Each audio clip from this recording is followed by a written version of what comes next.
Hi guys and welcome to current affairs funda. आज की इस वीडियो में हम लोग देखेंगे पजल सिटिंग अरेंजमेंट के कुछ क्वेश्चंस को प्लस कुछ मिसलेनियस टॉपिक जो होते हैं उनके कुछ क्वेश्चंस को हम यहाँ पे डिस्कस करेंगे, राइट। सो ये जो क्वेश्चंस हैं ये मैंने प्रैक्टिस मॉक की साइट से लिए हैं एंड ये जो सारे क्वेश्चंस हैं ये आपके ज्यादातर बैंक के एग्जाम्स जो होते हैं उनमें पूछे जाते हैं। तो देखते हैं इनको करने की क्या अप्रोच होनी चाहिए, क्या सही तरीका होना चाहिए, किस तरीके से आपको इस टाइप के क्वेश्चंस को एग्जाम में अटेम्प्ट करना चाहिए। चलिए तो शुरू करते हैं। यहाँ पे सबसे पहले हम लोग स्टार्ट करेंगे डेज बेस्ड क्वेश्चन से। ओके, सो डेज बेस्ड जो क्वेश्चन है उससे स्टार्ट करेंगे एंड इसके बाद हम लोग क्वेश्चन करेंगे यहाँ पे रैंकिंग एंड ऑर्डर, उसका जो एक पजल है उसे सॉल्व करेंगे। तो यहाँ पे है आपका पूरा क्वेश्चन एंड क्वेश्चन आपका यहाँ पे नीचे हिंदी में है, ऊपर इंग्लिश में है।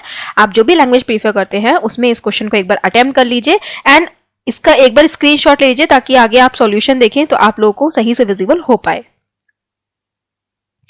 चलिए यहां से हम क्वेश्चन को स्टार्ट करते हैं। सो यहाँ पे ये कह रहे हैं कि in a class 7 students A1, A2, A3, A4, A5, A6 and A7 are nominated to become the monitor. So the class teacher tells each of these students to become the monitor on different days in a week starting from Sunday. तो यहाँ पे जो आपके class है इसमें जो आपके 7 students हैं जिनके नेम गिवन है A1, A2, A3, A4, A5, A6 and A7, इनको नॉमिनेट करा जाता है मॉनिटर बनाने के लिए, मॉनिटर बनने के लिए। एंड इसमें जो इनकी टीचर होती है वो क्या करती है, आपका डेली एक वीक में मतलब एक मॉनिटर को रखती है। ओके, एंड जो वीक इनका स्टार्ट हुआ है ये संडे से हुआ है। मैंने एक डाउट सेशन बनाया था जिसमें मैंने आपको बताया था कि अगर यहाँ पे मेंशन है कि ये लोग वीक कहाँ से स्टार्ट करवाएंगे अपना क्वेश्चन में, तब तो आप उनके अकॉर्डिंग वीक को स्टार्ट करोगे जो भी वहां पे मेंशन होगा उस डे से। लेकिन कहीं भी अगर मेंशन नहीं होता है तो आप क्या करोगे, बाय डिफॉल्ट मंडे से ही हमेशा अपना जो आपका वीक होता है उसको स्टार्ट करोगे और संडे को एंड करोगे, राइट। चलिए अब इन्होंने संडे से स्टार्ट करा है तो हम लोग यहाँ पे संडे से स्टार्ट करेंगे। सबसे पहले संडे, फिर Monday, Tuesday, Wednesday, Thursday, Friday and Saturday. Okay, चलिए आगे बढ़ते हैं। तो यहाँ पे कह रहे हैं A3 become the monitor 3 days after A4। तो A3 जो है वो आपका 3 days आफ्टर यानी कि 3 दिन के बाद आपका मॉनिटर बनता है। किससे? जब आपका A4 बनता है। ओके, तो A4 के 3 दिन बाद जो है वो A3 मॉनिटर बनता है। 3 दिन बाद का मतलब क्या होता है, तीसरे दिन। 3 दिन का गैप होगा तो 3 दिन का, जब यहाँ लिखा होता है कि 3 days गैप, तब आप क्या करोगे, यहाँ पे 3 दिन का गैप करके चौथे दिन देते हो। बट 3 days आफ्टर लिखा होता है या 3 days बिफोर या फिर 2 days आफ्टर 2 days बिफोर, तो फिर आप क्या मानते हो कि ये थर्ड डे या फिर सेकंड डे की बात करी जा रही है। ओके, 3 days आफ्टर मतलब तीसरे दिन। तो 1, 2 एंड थर्ड, तीसरे दिन। जिस दिन 4 वाला बनेगा उसके तीसरे दिन जो है वो आपका थर्ड वाला यहाँ पे मॉनिटर बनेगा। तो अभी आप अगर इसे फिक्स करते हो तो अगर 4 यहाँ पर आता है, 2 का गैप करके 3 यहाँ पर आ जाएगा, 4 यहाँ आता है, 2 का गैप करके 3 यहाँ आ जाएगा, 4 यहाँ आता है, 2 का गैप करके 3 यहाँ आ जाएगा। तो अभी 3-4 पॉसिबिलिटी बन रही है, तो अभी हम इसे स्किप करते हैं। आगे क्या गिवन है, A7 become the monitor immediately before A3। तो A7 जो है वो तुरंत आपका 3 से पहले बनता है। तो आप देखो लिख लोगे यहाँ पे कि A3 से तुरंत पहले जो है वो कौन मॉनिटर बनेगा, यहाँ पे A7। Then A5 is not the monitor on Thursday. A5 जो है वो आपका थर्सडे को मॉनिटर नहीं बनता है। तो आप यहाँ पे थर्सडे को लिख सकते हो कि A5 जो है वो थर्सडे को मॉनिटर नहीं बनेगा। Then A1 becomes the monitor neither on first day nor on the last day. तो A1 जो है वो आपका first day and last day monitor नहीं बनेगा। तो आपका फर्स्ट डे इनके अकॉर्डिंग क्या है, यहाँ पे संडे, और लास्ट डे इनके अकॉर्डिंग क्या है, यहाँ पे सैटरडे। ओके, देन आगे गिवन है A6 does not become monitor before A5। तो A6 जो है वो आपका 5 से पहले नहीं बनेगा मॉनिटर। तो आपका 5 से पहले नहीं बनेगा, तो यानी कि ये A5 के बाद जो है A6 मॉनिटर बनेगा। Okay, Then there is 1 day between the days which A7 and A5 become the monitor। तो यहाँ पे आपका A7 and A5 के बीच में एक का गैप आएगा। A4 is not the monitor on Tuesday। A4 जो है वो Tuesday को मॉनिटर नहीं बनेगा। तो ये आपका यहाँ पे जो स्टेटमेंट थे वो गिवन थे। अब हम लोग यहाँ पे क्या करेंगे, इसका सॉल्यूशन जो है उसे कंप्लीट करते हैं। इसका जो डायग्राम है उसे कंप्लीट करते हैं जो हिंट गिवन है उसकी हेल्प से।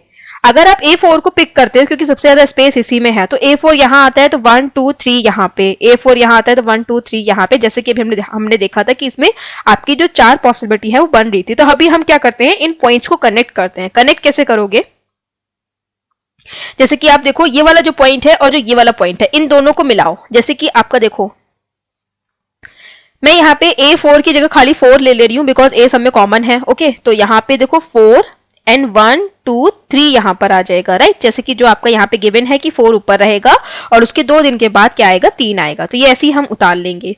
इसके बाद जो गिवन है A7 एंड A3 का, कि 7 जो है वो 3 के जस्ट ऊपर आएगा, तो जो ये वाला डैश है इसकी जगह पे क्या आएगा, यहाँ पे आ जाएगा आपका 7, ओके, A7 या फिर 7, तो यानी कि 4 फिर 1 का गैप, 7 और 3 ये एज इट इज ऐसे ही आएंगे। अब इन्हें हटा देंगे। उसके बाद जो ये वाला पॉइंट गिवन था कि आपका A7 एंड A5 में आपका 1 का गैप आएगा, तो A7 और A5 में जब 1 का गैप आएगा तो आप देखोगे ऊपर की ओर आप A5 को लेके नहीं जा सकते हो 7 के अकॉर्डिंग। क्यों? क्योंकि आप देखोगे यहाँ पे अगर आप ऊपर की ओर लेके जाते हो तो यहाँ पे आपको 4 की जगह पे 5 देना पड़ेगा, बट 4 तो अपने आप में फिक्स है। इसका मतलब आपका जो 5 है वो 7 के अकॉर्डिंग यहाँ पे नीचे की ओर काउंट होगा, तो यहाँ पे हम जो बीच का एक गैप देंगे वो जो 3 वाली सीट है उसमें देंगे, एंड यहाँ पर आ जाएगा आपका 5, एक का गैप करके यहाँ पर आ जाएगा आपका 5। अब जो ये वाली आपकी कंडीशन है ये कुछ इस तरीके से फिक्स हो जाएंगी लाइन से कि 4, एक का गैप, 7 3 एंड 5। इसको हटा देंगे। देन 5 के नीचे 6 आएगा, तो 5 के नीचे 6 आएगा तो अभी हमें ये नहीं पता है कि इमीडिएटली आफ्टर आएगा सेकेंड, फिर उसके बाद सेकेंड डे पे आएगा या थर्ड डे पर आएगा, लेकिन इसके नीचे आएगा, तो हम यहाँ पे 6 इस तरीके से लिख लेते हैं कि हमें ये पता रहे कि 5 जो है वो सबसे नीचे भी नहीं आएगा। तो ये जो हम यहाँ पे देखेंगे उससे हम क्या कर रहे हैं, अपनी जो पॉसिबिलिटी बन रही है उनको यहाँ पे कट कर रहे हैं। अब देखो इनको हम कहाँ सेट कर सकते हैं। अगर मैं 4 यहाँ सेट करती हूँ तो 1 का गैप करके 7 यहाँ पर, 3 यहाँ पर और 5 यहाँ पर आ रहा है, लेकिन 5 यहाँ पे नहीं आ सकता बिकॉज थर्सडे को 5 मना करा गया है। इसका मतलब ये जो लाइन है ये गलत है। अब हम इसे हटा देंगे। ये मैं लिख रही हूँ लेकिन आप ओरली समझ सकते हैं, ओके। देन अगर 4 में यहाँ लिखती हूँ तो 1 का गैप करके 7 यहाँ पे, 3 यहाँ पे और 5 यहाँ पे। अब आप देख रहे हो यहाँ पे सारी कंडीशन जो है वो कंप्लीट हो रही है। इसके अलावा जो 4 जो है वो यहाँ नहीं आ सकता क्योंकि 4 पहली बात यहाँ ट्यूसडे को मना करा गया है, तो इस वजह से 4 यहाँ आ ही नहीं सकता। एंड इसके नीचे 4 नहीं जा सकता क्योंकि फिर आप देखोगे 1 का गैप करके 7 और 3 और फिर 5 और जो 6 है उनके लिए स्पेस नहीं बचेगा। तो इसका मतलब अब देखो 4 जो पॉसिबिलिटी बन रही थी उसकी खाली एक ही पॉसिबिलिटी निकल कर आ गई और इसी में हमारा आंसर आएगा। 5 के नीचे 6 आएगा तो 6 यहाँ पर आ जाएगा, 1 जो है वो ऊपर नहीं आएगा तो 1 यहाँ पर आ जाएगा और 2 जो है वो ऊपर की ओर आ जाएगा। So it's very easy. अगर आप इन 3 पॉइंट को यहाँ पे इस तरीके से कनेक्ट कर लेते हो तो आप बहुत ही इजीली जो है इस क्वेश्चन को सॉल्व बिना किसी एक पॉसिबिलिटी के भी कर पाओगे। खाली एक ही आपका डायग्राम बनेगा, पॉसिबिलिटी बनेगी ही नहीं यहाँ पे, ओके। तो पॉसिबिलिटी नहीं बन रही है यहाँ पे, खाली आपका जो पहला डायग्राम बनेगा उसी में आपका करेक्ट आंसर यहाँ पे निकल के आ जाएगा। अब इसे क्वेश्चंस को देखते हैं। सो गिवन है A4 becomes a monitor immediately before. A4 जो है वो मॉनिटर बनता है किससे तुरंत पहले, तो A4 कहाँ है, यहाँ पर है। A4 किससे तुरंत पहले बनता है, आपका A1 से। तो या तो आपका ऑप्शन में A1 होगा या फिर ऑप्शन में होगा ट्यूसडे। तो आप देखो ये किससे पहले बनता है, तो ऑप्शन में हमारा A1 गिवन है, सो ऑप्शन नंबर A होगा हमारा यहाँ पे correct answer, okay. Then next question move करते हैं। तो यहाँ पे गिवन है कि A5 is the monitor on which day, okay. तो A5 जो है वो किस दिन मॉनिटर बना है ये आपको बताना है। तो A5 किस दिन मॉनिटर बना है तो ये आप बता सकते हो। A5 कहाँ पर है, A5 यहाँ पर है। किस दिन मॉनिटर बना है, फ्राइडे को। So option number C is our correct answer. Then how many days are there between the days on which A2 and A5 become the monitor. तो A2 एंड A5 के बीच में कितने दिन आएंगे, तो आप देखोगे यहाँ पे कितने दिन है, 1 2 3 एंड 4, तो 4 दिन होंगे। सो option number 4 is a correct answer. इसमें भी 4 लिखा है और ये 4 नंबर पे भी है, तो D होगा हमारा करेक्ट आंसर। इसका आंसर आप लोग मुझे कमेंट सेक्शन में देंगे। First day and last day पूछा है, रिस्पेक्टिवली में बताना, ओके। आगे पीछे मत बताना। तो इसको देखो और इसका जो आंसर है वो आप कमेंट सेक्शन में लिख के मुझे बताइए। फिर ऑड वन आउट है। देखो ऑड वन आउट के 2-3 तरीके होते हैं। जो डेज वाला होता है उसमें मैं आपको बता देती हूँ, इसमें कौन सा लगेगा वो तो हम देख ही लेंगे। जैसे कि आपको बताया जाता है जब आपका डेज होता है तो आपका ऑड वन आउट जो होता है वो वीकेंड या फिर week days, sorry holiday, okay, and holiday और जो वर्किंग डे होते हैं उसको लेके लगाया जाता है। जैसे कि आपका हॉलीडे वाला एक दे देंगे वेरिएबल और बाकी के जो 4 हैं वो आपके कैसे दे देंगे, वर्किंग डे में दे देंगे, ओके। या फिर आपको ओके इस तरीके से आपको यहाँ पे दे देते हैं। या फिर क्या करते हैं, जैसे कि इन्होंने मंडे से स्टार्ट करा है, Monday Tuesday Wednesday Thursday Friday Saturday and Sunday, इस तरीके से स्टार्ट करा है। तो आपको 4 जो है वो कैसे देंगे, 1 2 3 एंड 4 आपका इवन नंबर वाला दे देंगे और एक ऑड वाला दे देंगे। ओके, इसमें भी आपका इवन ऑड चलता है। अगर आप देखोगे तो फर्स्ट डे कौन सा होता है, मंडे का, देन सेकंड डे होता है ट्यूसडे का, थर्ड डे होता है वेडनेसडे का, फोर्थ होता है थर्सडे का। तो आपका इवन ऑड जो होता है वो इस डेज में भी होता है। तो आपकी जो कंडीशन है वो इस पर भी आपका लगा के ऑड वन आउट ये लोग लगा देते हैं। ओके, तो इन सारी चीजों का ध्यान रखना। इसमें देखते हैं इन्होंने क्या करा है। तो ये कह रहे हैं A1 A7, तो A1 कहाँ है, A1 यहाँ पर है, A7 यहाँ पर है, A3 यहाँ पर है, A4 यहाँ है और A6 यहाँ पर है। अब देखो इन्होंने क्या लगाया, इन्होंने ये लॉजिक लगाया है कि ये जो 4 है ये आपका लगातार आ रहे हैं और सैटरडे जो है वो आपका अलग आ रहा है, या फिर एक का स्पेस देकर आ रहा है, या फिर ये जो है वो लगातार नहीं आने वाले दिनों में से है। इस वजह से आपका जो A6 है वो क्या होगा, यहाँ पे आपका ऑड हो जाएगा। राइट,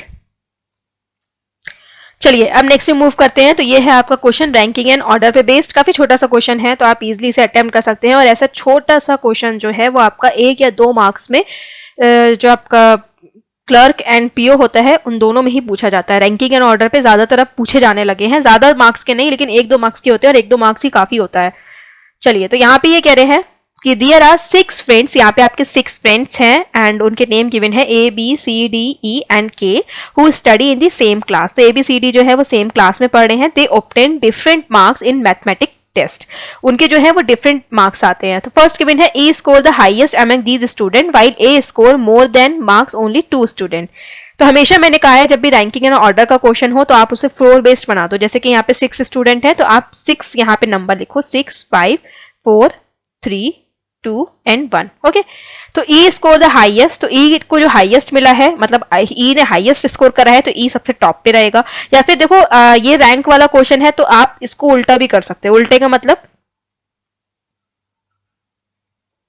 नंबर इस तरीके से भी डाल सकते हो कि जिसके सबसे हाईएस्ट स्कोर है उसकी रैंक 1, जिसके सबसे लोएस्ट है उसकी रैंक 6। ओके, मतलब कोई भी तरीका आप लिख सकते हो, बट यही लिखना कि जिसका हाई स्कोर है वो ऊपर की ओर रहेगा एंड जिसका स्कोर कम होगा वो नीचे की ओर रहेगा। ओके, फिर यहाँ पे ये कह रहे हैं कि A score more marks than only 2 student. A के जो है खाली 2 स्टूडेंट से ज्यादा मार्क्स आएंगे तो 2 का गैप करके A यहाँ पर आ जाएगा नंबर 4 पे, या फिर उसको रैंक मिलेगी 4।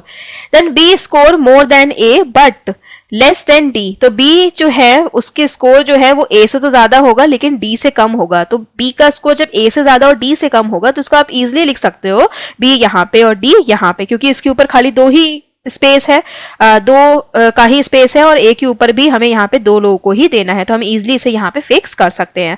देन गिवन है C does not score the least marks, C की लीस्ट नहीं आएंगे तो C की रैंक 5th होगी एंड यहाँ पर जो K है उसकी रैंक होगी सबसे लीस्ट, जिसको मिलेगा आपका 6 नंबर। तो इस तरीके से जो है आप अपने क्वेश्चन को यहाँ पे सॉल्व करेंगे। अब आ जाते हैं इसके क्वेश्चन पे। तो इसका क्वेश्चन काफी अच्छा है और इस क्वेश्चन का आंसर भी आप लोग मुझे देंगे। इट्स वेरी इजी कि अगर C के स्कोर 32 मार्क्स आता है then the marks of each student increase in arithmetic with a common difference of 3, then what could be the marks of D? Okay, देखो कुछ नहीं है, आपको खाली ये देखना है कि किसका, देखो जैसे कि मैं दिखा देती हूँ। ओके, जैसे C के 32 मार्क्स हैं। ओके, तो इनके में कॉमन डिफरेंस रहेगा 3 का, तो 3 का कॉमन डिफरेंस रहेगा तो ये जो डिफरेंस है ये ऊपर की ओर बढ़ता जाएगा और ये ऊपर की ओर बढ़ता जाएगा। तो आपको प्लस करते हुए बताना है कि जो D का स्कोर है वो कितना यहाँ पे आएगा। काफी इजी है, आप इसको लॉजिक लगाइए। लॉजिक क्या मैंने खुद ही बता दिया सारा, अब आपको सिर्फ कैलकुलेशन करनी है। आप कैलकुलेशन करिए और कमेंट सेक्शन में बताइए कि इसका आंसर जो है वो करेक्ट क्या होगा। देन सेकंड गिवन है कि अगर K के 31 स्कोर आते हैं देन B के स्कोर जो है वो 43 आते हैं, तो D का स्कोर कितना होगा। तो देखो E D B A C and K, तो यहाँ पे गिवन है कि आपका K का 31 है, B का 43 है, तो D का क्या होगा ये आपको बताना है। व्हाट कुड बी, क्या हो सकता है। तो देखो यहाँ पे जो भी 43 से ज्यादा होगा ऑप्शन में वो हमारा करेक्ट आंसर होगा। तो आप देखो 43 से ज्यादा जो है इस ऑप्शन में कौन सा स्कोर है, तो वो है आपका 46। तो जो 46 गिवन है यही हमारा करेक्ट आंसर होगा। बाकी आप देखोगे सारे ऑप्शन जो है 43 से कम है, 39 29 एंड 40, तो हमारा जो करेक्ट आंसर है वो क्या होगा यहाँ पे 46। ओके, अब मूव करते हैं हम लोग ब्लड रिलेशन के ऊपर। यहाँ पे बोलेंगे, यहाँ पे हम कह सकते हैं कि IBPS का जो फेवरेट टॉपिक है और स्टूडेंट्स को उसमें बहुत ही ज़्यादा प्रॉब्लम होती है। हालांकि ऐसा टॉपिक ये है नहीं, इसमें कोई प्रॉब्लम वाली बात नहीं है अगर आप इसकी डिफरेंट पॉसिबिलिटीज़ को जान जाते हैं। इसका जो मेन मीनिंग होता है brother in law, sister in law, father in law, इन सबका मीनिंग आप जान जाते हो तो बहुत ही ईजिली आप इसको सॉल्व कर सकते हो। ओके, तो प्लीज यहाँ पे आप लोग इसका एक बार स्क्रीनशॉट ले लीजिए। जितने भी पर्सन आप हिंदी प्रीफर करते हैं वो लोग जरूर ले लें, क्योंकि आगे क्वेश्चन जो है वो इंग्लिश में रहता है। तो आप लोग प्लीज इसका स्क्रीनशॉट ले लीजिए। मैं तो बोलूंगी एक बार प्लीज इसे अटेम्प्ट करके देख लीजिए। ओके, इजी क्वेश्चन है, आपको ज्यादा टाइम भी नहीं लगेगा। ओके, गिवन है family consist of 7 member A, B, D, E, K, L and R.